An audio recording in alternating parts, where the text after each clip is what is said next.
افسوسناک خبر دیں کورنگی انڈسٹریل ایریا ویٹا چورنگی کے قریب تیز رفتار منی بس ڈرائیور سے بے قابو ہو کر راہگیروں پر چڑھ دوڑی ہے۔ حادثے کے نتیجے میں ایک شخص جاں بحق دوسرا زخمی ہو گیا ہے۔ مشتعل افراد نے بس کو آگ لگا دی ہے۔ تفصیلات جانتے ہیں راشد انور سے۔ جی راشد، تفصیلات سے آگاہ کیجیے گا۔ جی بالکل، یہ افسوسناک واقعہ Korangi industrial area Vita چورنگی ADM company کے قریب پیش آیا، جہاں پر تیز رفتار منی بس دو راہگیروں پر چڑھ دوڑی، جس سے ایک راہگیر 40 سالہ منظور موقع پر ہی جاں بحق ہو گیا اور دوسرا راہگیر بشارت جو شدید زخمی ہے اور دونوں کو اسپتال منتقل کیا گیا۔ اور اس موقع پر موجود مشتعل افراد نے منی بس کو آگ لگا دی۔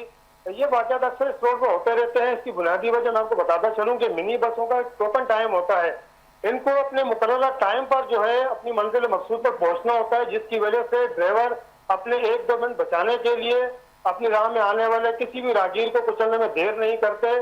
اس طرح کے واقعات روزمرہ کا معمول بن چکے ہیں کہ منی بسز جو ہے لوگوں کو نشانہ بناتی ہیں اپنے 1-2 منٹ بچانے کے لیے۔